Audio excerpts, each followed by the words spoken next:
是在地新闻继续来看，中华园林一个读高中2年的女学生，10月初注第一剂的 BNT 疫苗了后，身体开始来出现着无正常的变化，甚至脚甲手来起麻，刷落来愈无力，到上尾啊，无法度赶物件，参要去便所都无气力。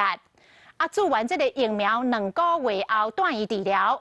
但是已经带20天了，也是找无病因。女学生的妈妈认为，甲注疫苗有关系，是指唔甘查囝安尼受折磨。嘛因为因讲是这个单亲家庭，妈妈爱照顾查囝，已经无法度出去趁钱，医药费阁爱20多万，看这声要安怎才好？做的比刚刚好哦，你怎么了？会卡住。 老长头毛这个女同学伫病院的福建，正手活动一直正常，不过倒手无力。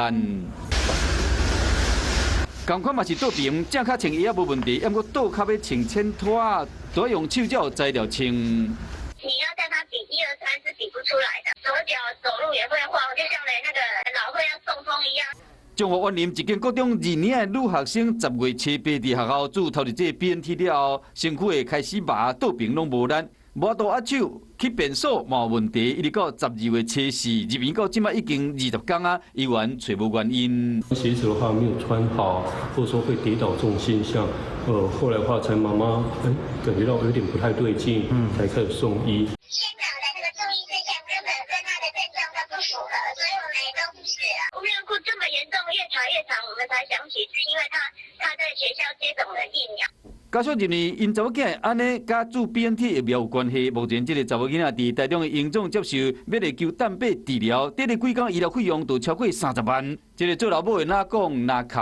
超过30万哦！我1个月只领3万块，我有多久没上班了？ 伊讲伊本身是单亲，饲这个查某囝，1个月敢若赚3万块，负担真正真沉重。目前中华关卫生局通报中央，由中央来认定，敢有符合预防注射受害救济。大人更加希望讲，伊的宝贝查某囝会使赶紧恢复健康。